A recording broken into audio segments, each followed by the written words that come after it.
I'd like to take a moment to thank the Blockchain Academy. The Blockchain Academy is an educational training firm offering blockchain training to the enterprise.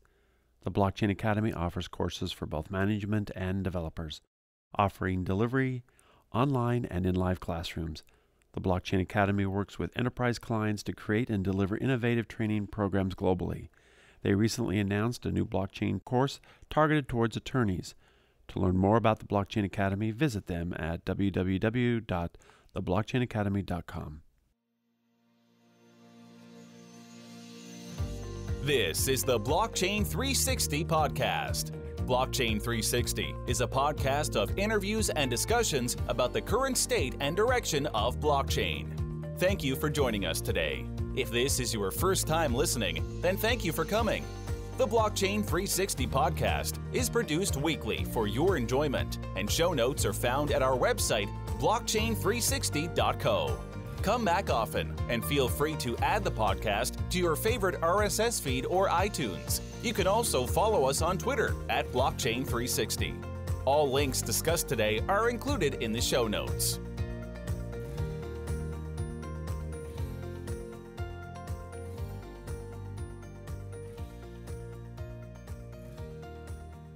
My name is Brian Nielsen, and I'm the host for Blockchain 360, and today's guest is Roger Ver, who was formerly an American citizen, but is now a citizen of St. Kitts. He was born and raised in Silicon Valley, and he currently resides in Tokyo, Japan. He once attempted to enter politics by running for the California State Assembly as a Libertarian Party candidate. He has been an early investor in many Bitcoin and blockchain-related startups. He is a prominent supporter of Bitcoin adoption and sees Bitcoin as a means to promote economic freedom. He identifies as a libertarian, a peace advocate, and advocates for individualism and volunteerism. Roger, thank you for joining us on Blockchain 360. Glad to be on. I know that you're an adherent to the free market. However, from your experience working with exchanges, what is your view on the latest regulations and laws as it relates to Bitcoin and blockchain? Whenever people ask me questions like these, I always have two answers. So one is the philosophic answer, which I think is probably the most important. And then there's a practical answer. So on the philosophic side, I think it's absolute madness. When you're talking about these regulations of exchanges, you're talking about one group of strangers who we've never met are getting together and saying that they're going to use violence against a bunch of other people if they don't obey their commands in regards to how they conduct their business with, Bitcoin or virtual currencies. And if you and I got together with a couple of our friends and started threatening everybody else, saying they have to get our permission to engage in business with Bitcoin or virtual currencies, they would think we're a bunch of nutcases and psychopaths for threatening them with violence over engaging in peaceful trade with other people. Right. Yet when people calling themselves the state do the exact same thing, everyone just takes for granted, oh yeah, I guess we have to do what they say. And so I guess that brings us to the practical answer is that, yeah, we do have to do what they say or they'll hurt us. So morally, I don't condone them in any way whatsoever, but from a practical side or from the businessman side of me, you have to abide by what they say or they'll shut down your business and lock you in a cage for it. So businessmen need to know what the rules of the game are going to be. And now that the rules are becoming made clear, it'll allow more and bigger businesses to get involved in Bitcoin and start spreading it to more and more people around the world. So philosophically, I'm completely opposed. From a practical standpoint, it's game on for the businesses at this point now that they know the rules of the game. Well, do you think there's any value to any of the regulations? I mean, the whole concept of what regulations are intended to do is to provide kind of a safety net. I know that you're a free market adherent. Does the free market always take into account all the consumer aspects? So I think it's important to distinguish between governmental regulations imposed by force at the point of a gun with threats of violence and market regulations with, great things like consumer reports or underwriters laboratories and things like this, where people participate voluntarily. So bad people that want to steal and do bad things, they're not going to care that some politicians got together and wrote a law about it. People steal all the time, regardless of the fact that it's illegal. And good people that want to serve their customers and do a good job, for the most part, the laws don't really change the way in which they do their business anyhow. They're going to do their best to serve their customers. So I'm all in favor of market regulation and and social pressure to do things that the consumers want. But when it comes to politicians and people with guns threatening others with violence, if they simply don't obey their diktats, I'm completely opposed to that. So to sum it up, I'm opposed to government regulation. I'm all in favor of market regulation. Okay, well, there's been some talk about ICOs and the impact that it's had. You've had China and Russia both ban them, including some trading. Now it appears that China is stepping back from that, the brink of whatever that is. Do you think that there's any need for that type of regulation, especially with regards to the ICOs? I mean, there's a potential for a lot of fraud in that. And I don't know exactly how a free market or a self-regulated market is actually going to resolve that. I mean, what are your thoughts about this? So yeah, there's a potential for a lot of fraud, but if the regulators come in with an iron fist and try and regulate the whole market, that won't stop the scammers. And you have a much, much bigger risk of stifling innovation. This is technology that's going to improve the lives of every single person on the planet. And if governments come in and try and control every little aspect of it, there's plain and simply going to stifle innovation. And who knows what projects aren't going to come into existence or what new businesses aren't going to come into existence that would have benefited all of humanity. And I think that's a much, much bigger risk than some bad people managing to steal from people on the internet. I mean, one example of it right now that's going on that is clearly illegal. I think the website is xmrtrader.com or something like that. They've copied the entire list of people who actually do work at bitcoin.com, including myself. And they've listed all of us as the employees of this company that I've never heard of. And they have a bunch of deposit addresses where they're trying to get people to make deposits. And that's clearly insane. That's illegal. And the regulators have done absolutely nothing to stop it. And a couple of times a week, I get people emailing me and they say, "Hey, Roger, are you involved with this business? They're listing your entire crew from Bitcoin.com as the employees of this company." I say, "No, I have absolutely nothing to do with that." And we've emailed the domain name registrar and pointed this out to them, but nothing's happened as of yet. So that is just horrible. Well, here's then the question that I should ask then is would any regulation have solved the problem that happened with the collapse of Mt. Gox? Or is that just going to be bad players that acted in rogue manner, came in, stole the money, and now what? I mean, would any regulation help that? I think the biggest risk of regulation there is that Mt. Gox never would have happened at all. That first Bitcoin exchange never would have happened, and Bitcoin would be several years behind schedule of where it is now. I think that's the bigger risk of what could have happened there. And to be clear, Mt. Gox was regulated in a lot of ways. They had a bunch of normal bank accounts, and they still failed. Right. Look at all businesses fail all the time and lose people's money all the time, no matter how regulated they are. So this isn't a sign of lack of regulation. It was just at the end of the day, it was actually hackers that hacked the money and stole a bunch of money, and it was an owner of a business that didn't properly protect it from the hackers. So we should be upset with the owner of the business for failing to have protected it from the hackers. But I think we should be even more upset with the hackers that actually stole the money. We should be upset on both fronts there. And I think it's important to realize that there was a giant, giant theft here. And so far, the perpetrators of that theft have gone, unpunished and uncaught at this point. And I would love to see the perpetrators of that theft tracked down and punished at some point, or at least they have to make restitution. The question is that the original idea of Bitcoin was that everyone is going to be anonymous, but there's already been some universities that have kind of come out and said that they can actually start to identify people. The question is do you think that there'll be a moment in time when people will be able to look at the transparent construction of Bitcoin and be able to identify who those original thieves were? I don't know, but if that starts to happen, it means Bitcoin is not useful as money anymore, because one of the characteristics that make money is fungibility. And fungibility is just another word for privacy. So if one Bitcoin isn't the same as every other Bitcoin, and you can't go and look and trace back its history, it's not useful as money. So we're going to see coins with better privacy or better fungibility than Bitcoin start to take up market share if Bitcoin's fungibility is weakened. And not to get too terribly deep in the scaling debate too quickly, but one of the things that concerns me so much about the limited block size is that's limiting the amount of data that these blockchain analytics companies have to search through, and it damages Bitcoin's fungibility and damages Bitcoin's level of privacy, and that damages Bitcoin's usefulness as money. So if you want Bitcoin to be more useful as money, you should want the blocks to be bigger, simply to allow for a bigger data set that these data analytic companies would have to sort through to find your transaction. You want your transaction to be a needle in a great big giant haystack rather than a little tiny 1 megabyte haystack of transactions. Well, that brings us to the idea of the Hong Kong and New York City agreements. Do you view them as binding for all the players? I think they're as binding as the players want them to be, and some people will follow through and hold true to their word, and Right. Others won't, and the world can judge them based upon that. Well, do you think that there's anything that could have been done to get the Bitcoin core team to agree to be more collaborative? I mean, they've come out to be quite antagonistic towards this change, and that's maybe putting And it even politely. That's an understatement.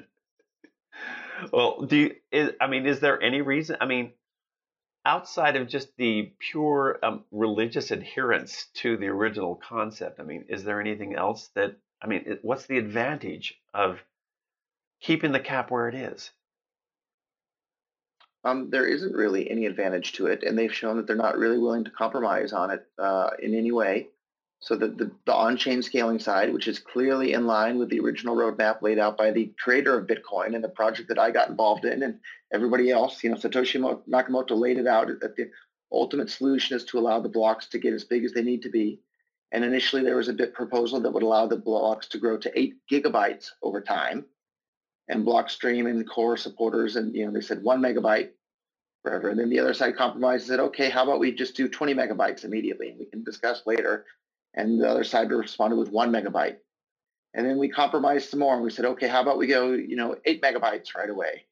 The other side said 1 megabyte. And then we said, how about 2 for 8 megabytes over the next couple of years? And they said 1 megabyte. And then the final compromise was, how about we do 2 megabytes? And the other side is still at 1 megabyte and refusing to budge on the base block size there. Well, do you think that there's a problem in their language skills that they can only say 1 megabyte? I mean, is that their capabilities? That's sarcasm, I don't think that they're very good communicators. In all seriousness, I don't think that they're very good communicators.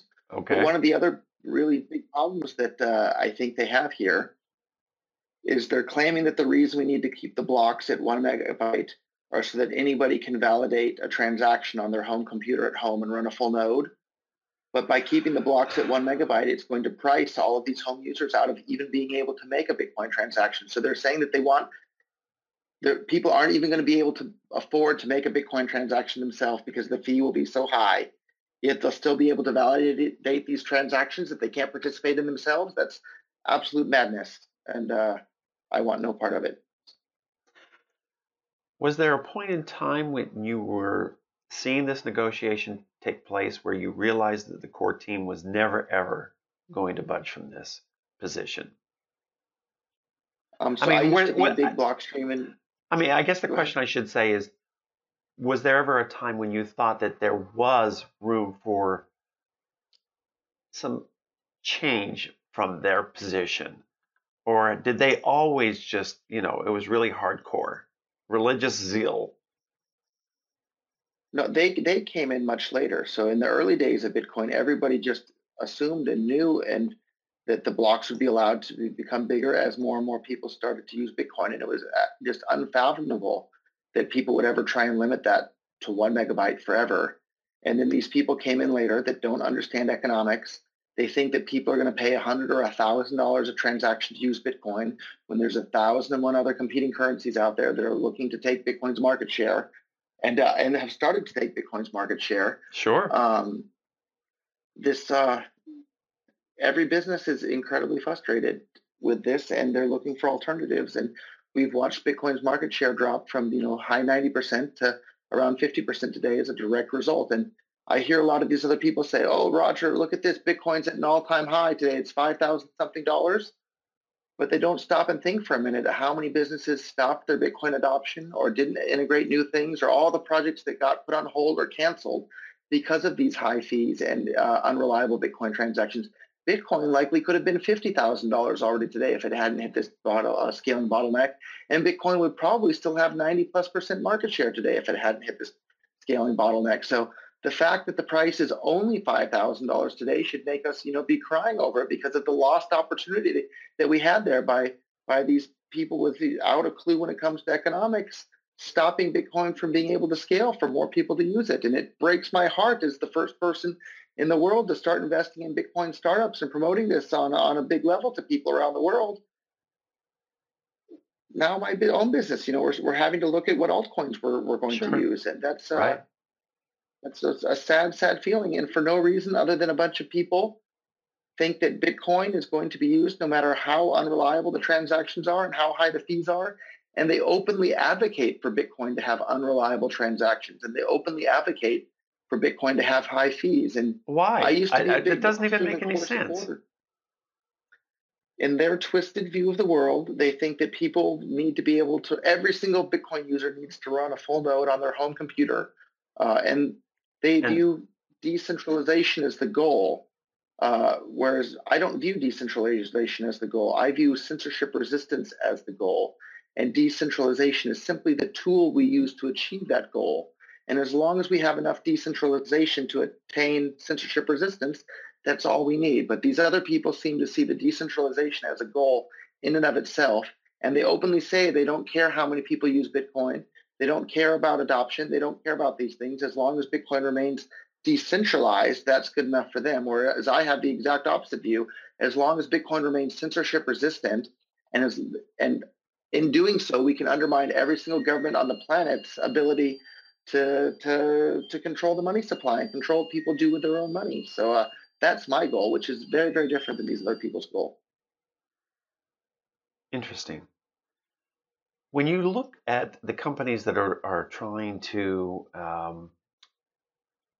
companies and individuals who are backing away from their commitment on especially the New York Agreement, do you think that you're going to continue to work with them in any capacity, or is this really going to create a rift in the community that is going to permanently segment and polarize different Bitcoin users?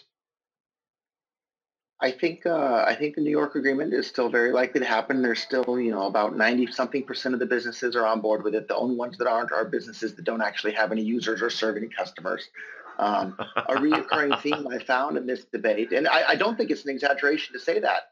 I don't think it's an exaggeration. So if you look at the businesses that have customers and serve millions of users, the Coinbases, the blockchain.infos, the Zappos, the BitPays, the Bitcoin.coms, all of them are on board with allowing Bitcoin to scale to have more people to use it. It's only the businesses that don't actually have any customers and don't have any users that are opposed to this. And I've had a lot of debates on the scaling topic. It's been a reoccurring theme. The next time you meet somebody who's in favor of the 1 megabyte blocks forever, ask them how often they use Bitcoin. Ask them how often they make a Bitcoin transaction.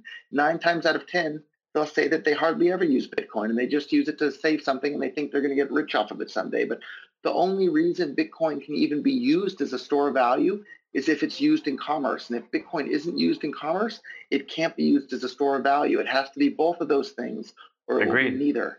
And I think these people don't have that understanding. An interesting perspective. Well, here then we're having 2X coming up in November. Do you think there's going to be a new Bitcoin created then? Yeah, I think that we're going to see just how hypocritical the small blockers are, because their argument this entire time should be that there should never, ever be a contentious hard fork. But in order for their chain to survive, they're going to have to either hard fork the difficulty or hard fork the proof of work for their chain, which is a major, major, major change on either front there. Right. And it's the exact thing that they've been claiming the entire time that you should never, ever do. So when faced with the choice of their chain or their preferred version of Bitcoin completely dying and coming to a screeching halt, or being totally hypocritical in regards to everything they've said up till now, when they're faced with those two choices, I think they're going to choose the hypocritical route rather than their chain dies route. And I think we're going to get to see that happen. But at the end of the day, people want cheap, fast, reliable transactions. And that's what on-chain scaling provides. And limiting the block size to 1 megabyte provides expensive, unreliable transactions. So when you have a choice between cheap and reliable and expensive and unreliable, it's not a tough decision, and we can see what every user and every business is going to choose. Sure. Well, is there going to be any relationship between these three versions now of Bitcoin? I mean, we already have Bitcoin, we have Bitcoin Cash, we're going to have this one. Have they even identified a name that it's going to be? I mean, I've heard 3 or 4 different versions. That's why I'm asking you. In addition to arguing over the technical aspects of how the chain should scale, everybody is busy arguing over the names as well. So there's plenty of people arguing over the names. Do you have a preference for one? I think the chain with the longest chain with the most accumulated proof of work is the one that should be called Bitcoin. That's my general feeling in regards to that. In regards to all this arguing, in the initial days when the scaling debate was starting to heat up, I kept quiet. But the thing that really pushed me over the edge, and I had an opinion, but I was kind of happy to watch on the sidelines and not get involved. Right. And the thing that really pushed me over the edge was when I saw one side of the debate engaging in massive censorship and just plain deleting anybody's post that had a dissenting opinion, and another side supporting free and open discussion and free speech in regards to this. That was all I needed to know in order to realize who were the good guys. So if Bitcoin is supposed to be censorship-resistant currency for the whole world, and if you're engaging in a bunch of censorship to try and protect Bitcoin censorship resistance, you've missed the entire point. And that's exactly what's been going on the small block side of this debate. They've engaged in massive censorship and propaganda when deleting anybody's post that disagrees to maintain Bitcoin as censorship resistant money. You've missed the entire point if you're engaging in that. And that's exactly what they're engaging in. So I support free speech. I support free and open expression and discussion. And I support Bitcoin as censorship resistant money. And the other side, they claim they support Bitcoin as censorship-resistant money, but why would I believe them when they're engaging in massive censorship themselves? So you don't have a very high opinion of the Bitcoin core team. Is there going to be anything that, I mean, if their version of Bitcoin starts to actually fail, do you think there's going to be a change in personnel of that core team? Or are they going to really just, die with it, go down with the ship, so to speak? So I think they're kind of lucky that they managed to steal that name of Bitcoin Core. So originally Satoshi Nakamoto created the Bitcoin project. He turned over the entire project to a great guy named Gavin Andreessen, who did an amazing job steering the course of Bitcoin from around 2010 or so till 2016, I think it was. Right. And he shared the GitHub repo with a number of other people because he wanted more help with the project. And then those other people literally locked him out of the project. So Satoshi turned over the keys to Gavin. Gavin shared those keys with other people. And then those other people took away his keys without his permission and kicked him out. And they did the same thing to Jeff Garzik there and stole the name and stole the GitHub repository and basically stole the whole project and completely veered the roadmap of the project from day one up until 2015 or so, when these people really took things over. Right. They've completely altered the entire course of the project, and then they claim that people that were involved from day one that want Bitcoin to go on the same roadmap, that was what inspired us to get involved, that we're the bad guys and we're the manipulators. This is like something out of the Twilight Zone, and they're engaged in massive censorship to do it as well. This is really, really shocking and stunning. And anybody who's been around and been paying attention to this realizes that maybe the core developers have the current core developers are pretty good programmers and good at code review, but they are really on the wrong side of reality when it comes to thinking that people are going to use Bitcoin that's expensive and unreliable. And they're really on the wrong side of morality if they think that they should be using censorship to maintain Bitcoin as a censorship-resistant currency. And that's exactly what they've been doing. I would like to take a moment to thank one of our sponsors, the Blockchain Academy. The Blockchain Academy is an educational training firm offering blockchain training for developers and stakeholders. The Blockchain Academy is currently offering the following live courses: Blockchain Security, Hyperledger Developer Workshop, and Ethereum 0 to D app. Visit the Blockchain Academy's website for course outlines and course dates. The Blockchain Academy's courses can be delivered as a company-specific training, tailor-made to fit your organizational needs, delivered both on-site and online. The Blockchain Academy's training is cost-effective, flexible, and can be conducted in a manner that best suits your organizational needs. To learn more about the Blockchain Academy, visit them at www.theblockchainacademy.com. Well, since you're talking about their acts of censorship, they've also been very vocal about denouncing 2X. I mean, do they view their self as the only right answer? I mean, it doesn't seem to me to be making sense that, I mean, they could say, in my opinion, fine, we're not going to do that, but why do they have to go to the extent of actually denouncing it the way that they have? I mean, they've had massive postings on their website. They maintain them still to this point. What do they hope to achieve by doing this? Do they hope to achieve to influence people simply because they're the core team? I think they have this mentality that if we can't have it, no one can. Whereas on the big block side, I think the general attitude is if you don't like it, don't use it, and feel free to use whatever you want. I've noticed this incredible hostility from the small block side of the argument against every single altcoin. They think every altcoin is a scam. They think every ICO is a scam. They think anything that's not Bitcoin is a scam. And I've never said that from day one.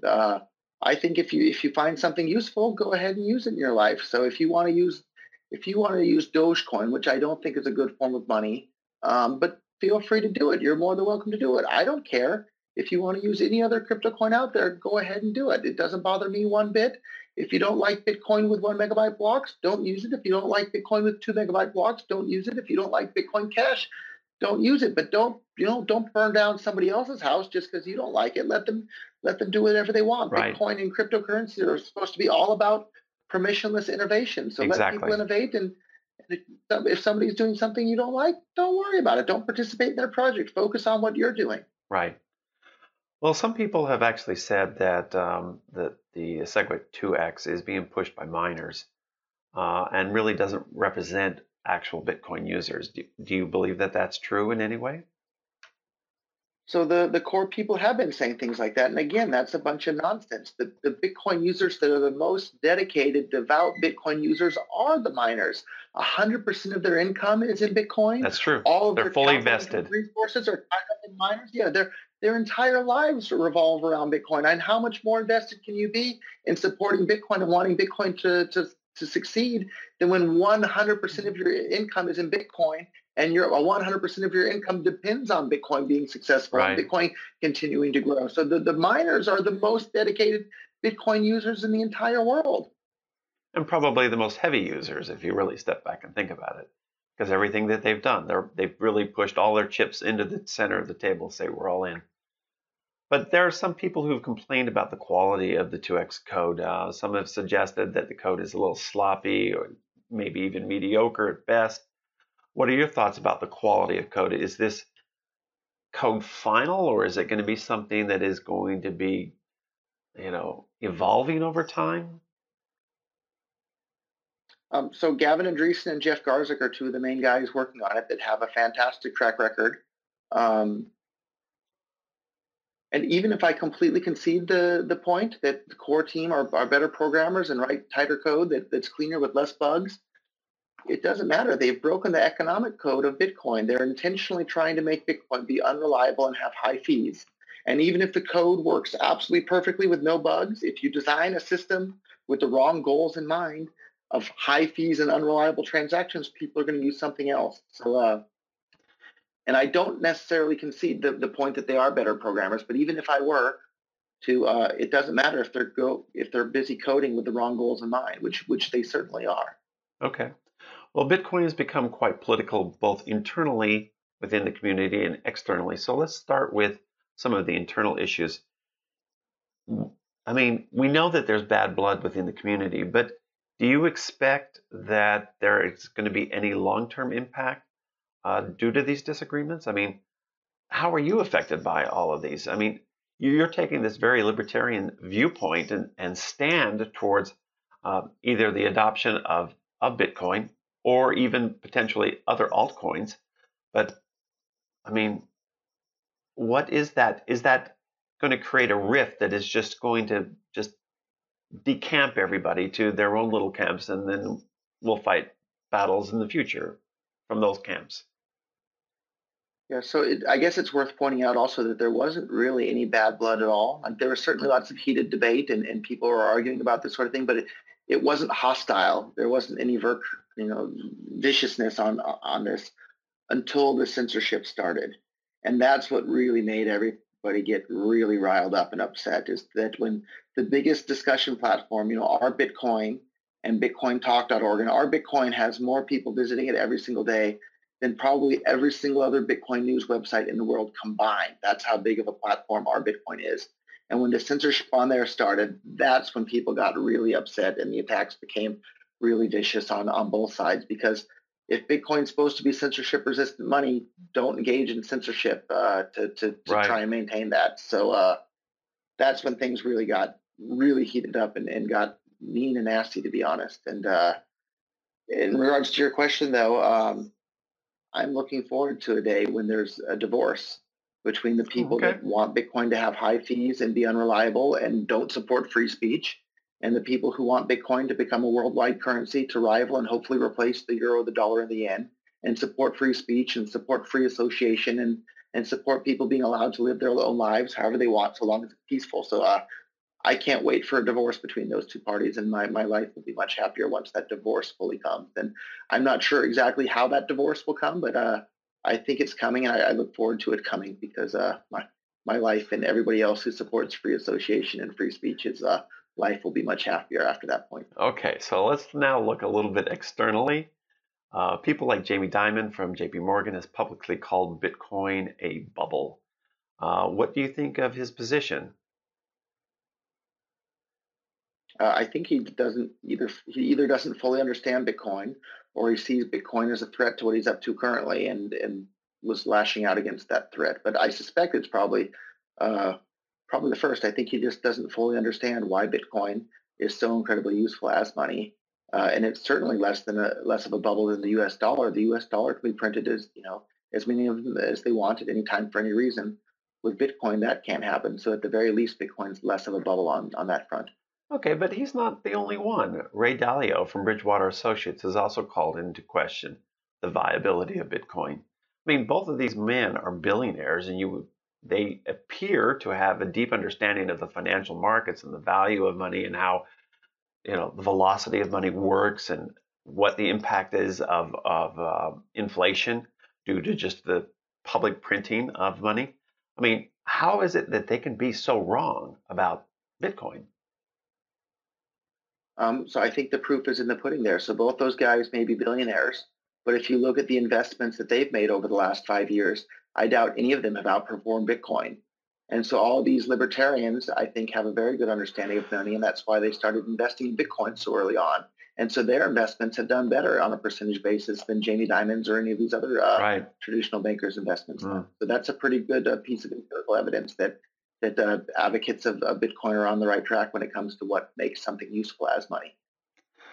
Whereas I'd like to point out also the CEO of Blockstream, Adam Back, the leader of the small block 1 megabyte charge, he had a personal invitation from Satoshi Nakamoto to get involved with Bitcoin before Bitcoin even launched. And he had such a limited understanding of the economics of Bitcoin and why Bitcoin would become successful as money that he didn't get involved in Bitcoin in any way whatsoever until Bitcoin was already about $1,000 each. Whereas with myself, who my own background is in economics, as soon as I heard about Bitcoin, I realized I knew people were going to start using it as money. So I went out and bought as much of it as I could when they were still around $1 a piece. So you have one person. Adam Back can run circles around me when it comes to coding up computer code and the mathematics that underlying Bitcoin, but he has absolutely no clue when it comes to the underlying economics of Bitcoin and the economic reasons that made Bitcoin a success.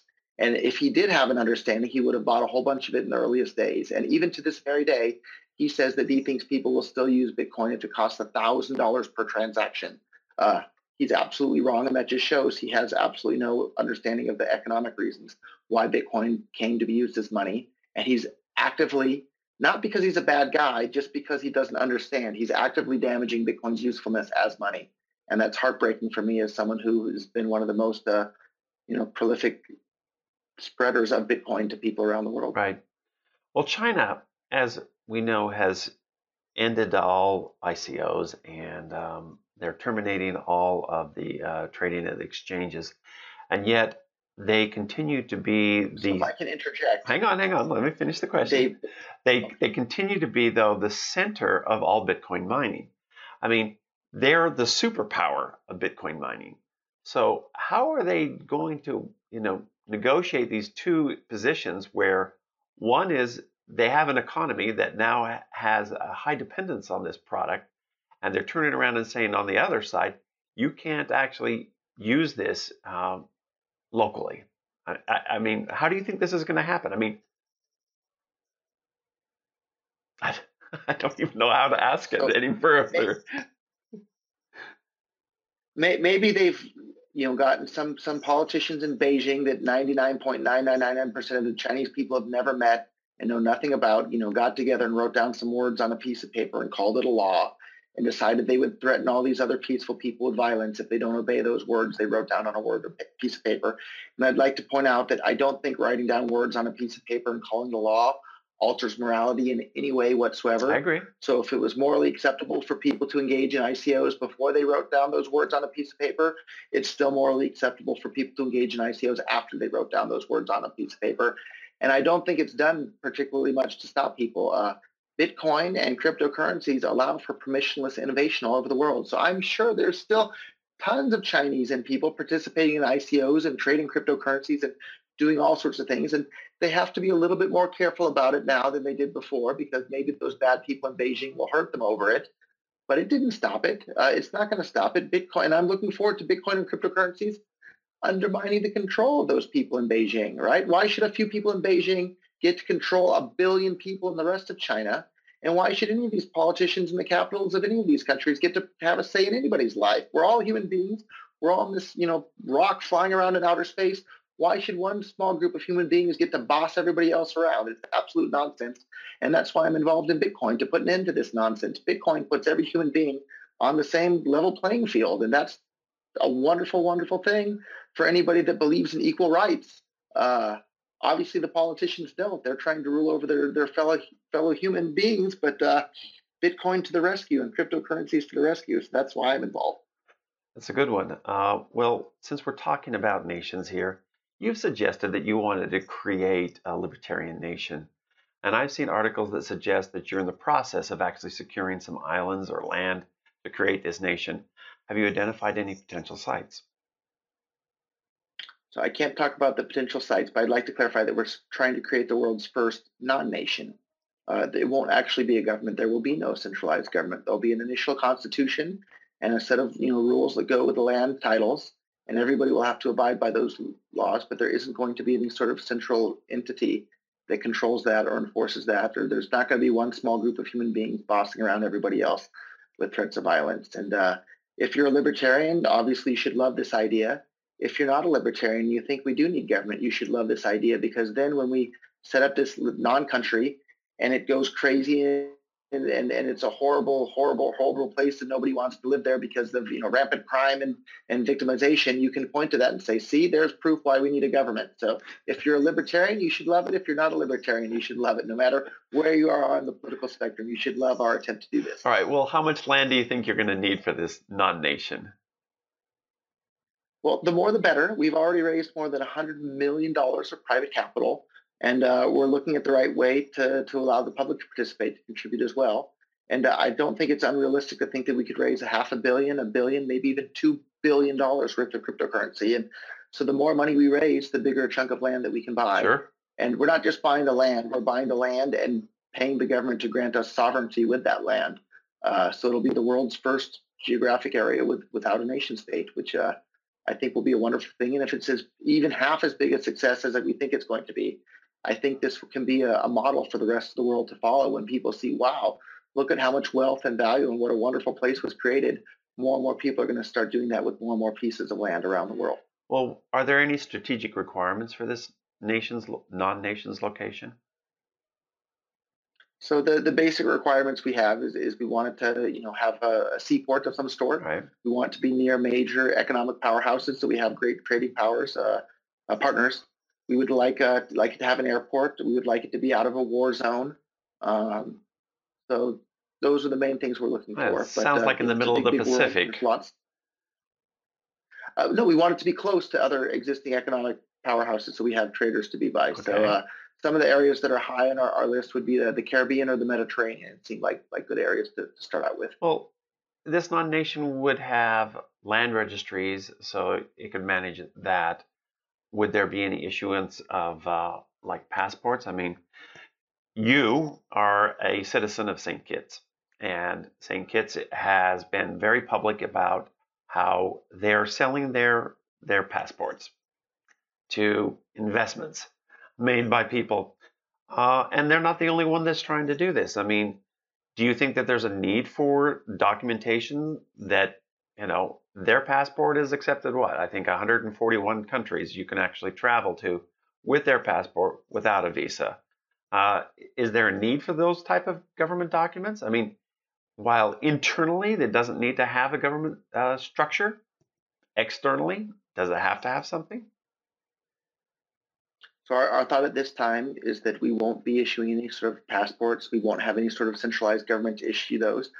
Maybe there's a business opportunity there for new businesses to issue IDs based in this jurisdiction. But at the moment, everybody in the world, for the most part, already has a passport of some sort, and we're not interested in continuing the status paradigm. So people can use their existing passports, but we're not going to require that they have some new passport from us. People can be free to do whatever they want and use whatever form of ID they want that's accepted by whoever wants to accept it and not accepted by whoever doesn't want to accept it. Okay, but this utopia that you've created, is it going to, you want it to be centrally located and have a seaport, have an airport, have the capability of having a large enough land? Is there any need for security for this?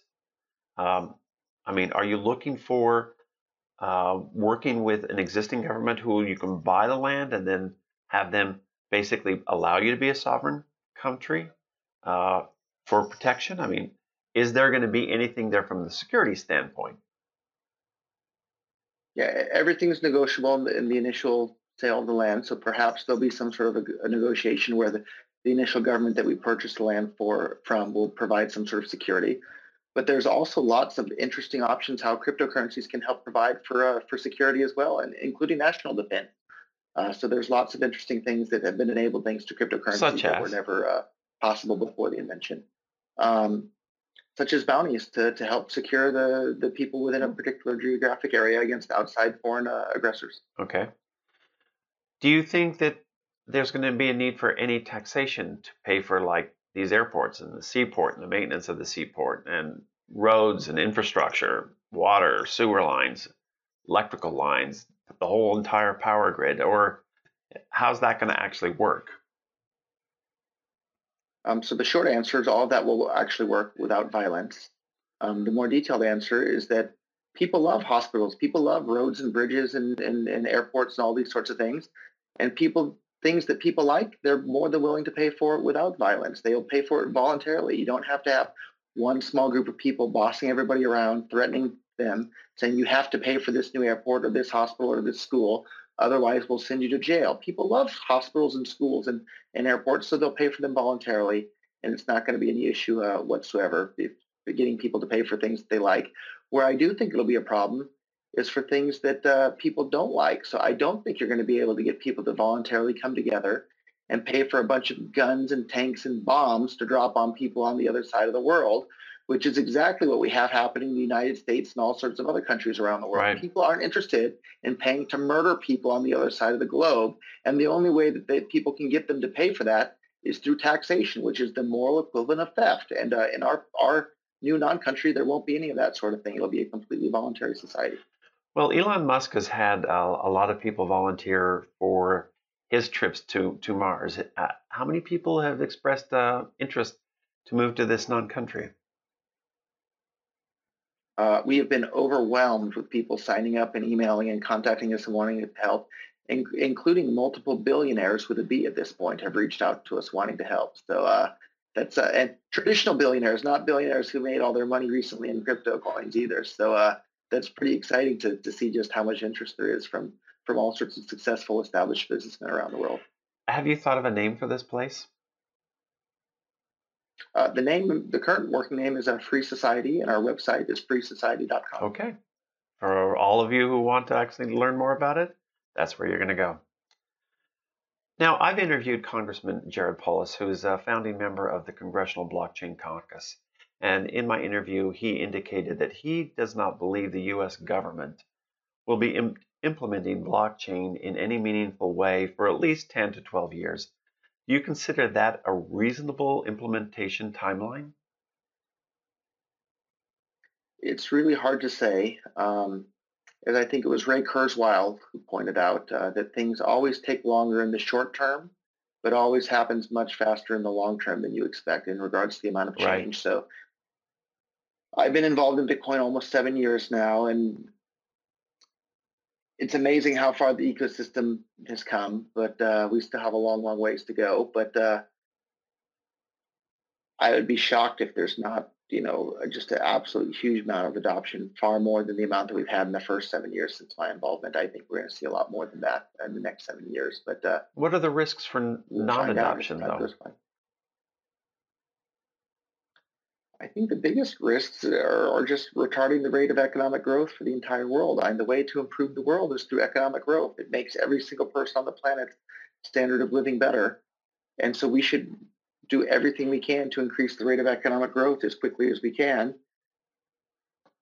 And if you look at it, the countries that are poor, they can't even afford to have clean water or clean air, these sorts of things. So if you want to protect the environment too, it's through economic growth. It's only the rich countries that can afford to even start thinking about those sorts of things. So the more we can get government out of the way, the faster the rate of economic growth will be. And cryptocurrencies and the blockchain and all that is an incredibly powerful tool to speed up the rate of economic growth for the entire world. So let's get at it. Life is short, and my life with the traditional human lifespan is about half over, but I'm very optimistic that thanks to future technologies, we're going to be able to extend human lifespan by a huge, huge amount. But those new technologies need to come into existence and need to be created, and that happens through economic growth. Right. So let's start growing the economy. Well, one of the examples you gave to me as a good use case for government blockchain or use of blockchain would be land registries. Now, that's really more on the local level. So states and counties and cities actually manage that, not the federal government. Is there a federal government use case that you feel that would be worthwhile? So I'm not a fan of governments, period, to be honest. I think that these land title registries and all of this can be better done for the world through private businesses. And if I can give one plug, I guess, in regards to the federal government, there's a very interesting man who's running for not president of the United States in the 2020 election. His name is Adam Kokesh, and his entire platform is that if he is elected, he will proceed with an organized dissolution of the entire United States federal government and turn everything back over to the state and local level. And I think that there's a lot of people around the country and around the world who would love to see the United States federal government completely done away with. And that won't mean that the hospitals and roads and bridges and schools will disappear. All that can still be handled at the local and state level. But what a fantastic thing. And maybe people with cryptocurrencies all over the world can even donate to his campaign. So what an interesting idea for a presidential election. Do you have his website? I'm really looking forward to seeing how much traction he can get. I think it's probably adamkokesh.com is probably the website at the moment. But if you Google Adam Kokesh, it'll come up. Kokesh, I believe is the last name. And anyhow, very interesting idea that I'm a big fan of and a big supporter of myself. That sounds like a lot of fun. Now, it's been recently suggested that there are about 5,000 full-time blockchain developers globally. Airbus has actually indicated that they're going to need 3 times that number for their own blockchain initiatives. Do you believe that there's a real need for so many blockchain developers? I think the businesses themselves know how many blockchain developers they need. And if Boeing's saying that, we should believe them. They know what they need. And that's what prices transmit. Prices transmit the information of what the market needs. So if businesses are suddenly willing to pay blockchain engineers a bunch of money, people are going to go out there and see that and give, empower themselves with the skill set to help with those things so they can earn more money. So if a business says they need something, we should believe it. I know. Now, I'm trying to pin you down to a number here. How many blockchain developers do you think that the world needs? I have absolutely no idea, and I don't think anybody knows. You can't centrally plan that sort of thing, and to try to do so would be a fool's errand. It's a great, big, giant world with all sorts of different people with different needs and different businesses, and things change every day. So to think that you can predict that sort of thing is the exact sort of central planning that Bitcoin is meant to nullify. Bitcoin is supposed to allow everybody to do whatever they want with their own money and not have a bunch of central planners running around and saying we need to direct this many resources in this area and that many resources to that area. We don't know, and nobody can know. Okay, well, then considering that there's only a handful of traditional educational courses and or educational paths for people to learn blockchain, how's the market going to create them, these developers? I mean, do you think that it just is not going to bloom like a flower in the desert? Somebody actually has to sit down and try to figure these things out. I mean, what is your thoughts about that? So you've just pointed out another fantastic business opportunity. If you already know a lot about blockchains, you can set up an educational school or website or system to educate people about blockchains. So whenever there's a need in the market finds a way. Entrepreneurs will find a way to meet that demand. So if there's a demand for people that need to learn about Bitcoin and blockchains, there's a great new business opportunity. Set up your first, Bitcoin blockchain school to educate these people, and you can charge them in cryptocurrency with it, which makes accepting payments from people all over the world for your new school incredibly easy. That wasn't possible before the invention of cryptocurrencies. I think that's a great idea. I've already done that. So I'm really going to I'm going to complete this with a couple of questions here, and I'm going to want you to make some predictions. How many versions of Bitcoin do you think will exist in 5 years? In 5 years, how many versions of Bitcoin? So we're almost on the cusp of 3. So 5 years from now, how many versions are we going to have? So I guess definitions are very important. So most of the people so to be fair, we're already on the cusp of 3, but there's already, I don't know, several other coins using Bitcoin in the name. So there's Bitcoin Dark and Bitcoin. There's a couple of other coins using the Bitcoin name, which I don't really consider to be Bitcoin, but they're using the Bitcoin name out there. But as far as Bitcoins that have forked from the original Bitcoin Genesis block, we're on the verge of 3. In 5 years, my guess is maybe 5 at that point. But I think that there will be one version of Bitcoin that has the lion's share, maybe 80 or 90% of the market share of the version of Bitcoins out there is my guess. But all right, predicting the future is very, very hard. So let's now take that lion's share Bitcoin and say, what is the price going to be in 5 years?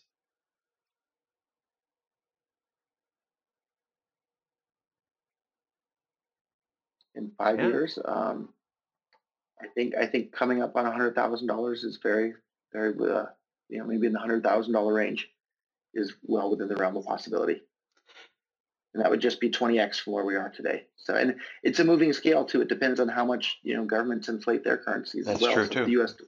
government prints a whole bunch more dollars, Bitcoin could be up a lot more today in terms of dollars, even though it doesn't actually have more purchasing power in the market. It's worth pointing out that Bitcoin or dollars aren't wealth in and of themselves. They represent your claim to a share of the wealth that exists in the world. And if you go and inflate those Bitcoins or dollars, it's just diluting your share of your claim to wealth that exists in the world. All right. The next one is this. The major Bitcoin that we have currently, it once held an 80 or 90% market share. It fell down to probably a low of the mid 40s. It's currently about 54%. Do you think that it'll ever regain that commanding market share?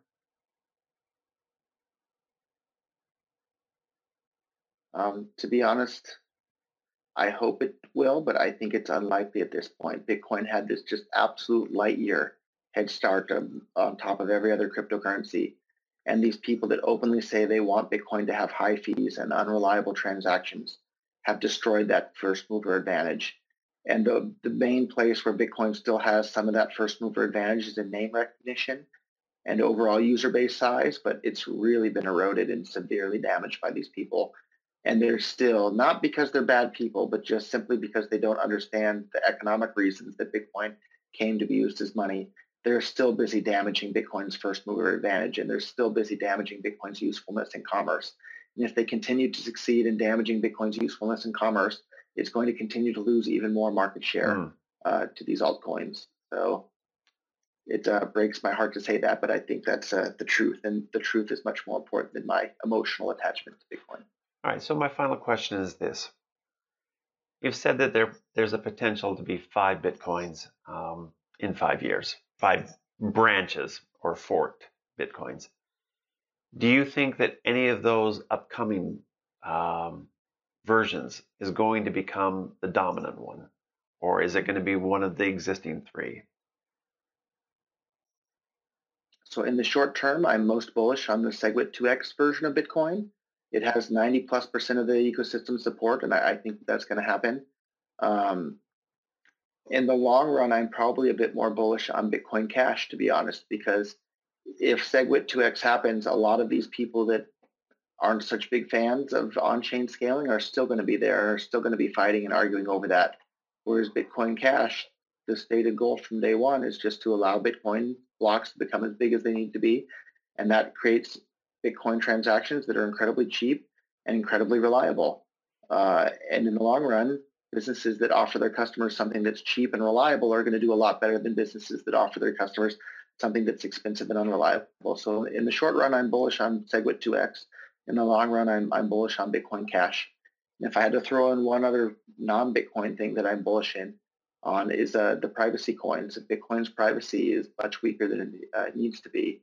And so I'm bullish on the coins that have additional privacy above and beyond what Bitcoin has at the moment. Well, I want to thank you for spending your time here. I know that it's early Saturday morning for you. And thank you again for being a guest here on Blockchain 360. My pleasure, and thank you so much for the opportunity as well. It was fun. All right. The Blockchain 360 podcast is produced weekly. Have a question? Want us to interview someone specific? Wish to hear about a particular topic? Let us know. You can email podcast@blockchain360.co or tweet us on Twitter @blockchain360 or at our website blockchain360.co.